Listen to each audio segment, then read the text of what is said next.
Ayan mga nyor, nilagyan ko ng gapangan. Ginawa ko ng gapangan yung patola. Bala ko kasi maglagay dyan ng patola, paggapang dyan. Nang sa gayon magkaroon ng lilim sa ilalim ng mga manok. Hanggang dyan, yan.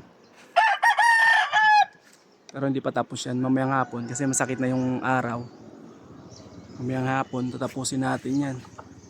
So meron tayong mga patola dito. Papakita ko sa inyo. Ayan mga nyor.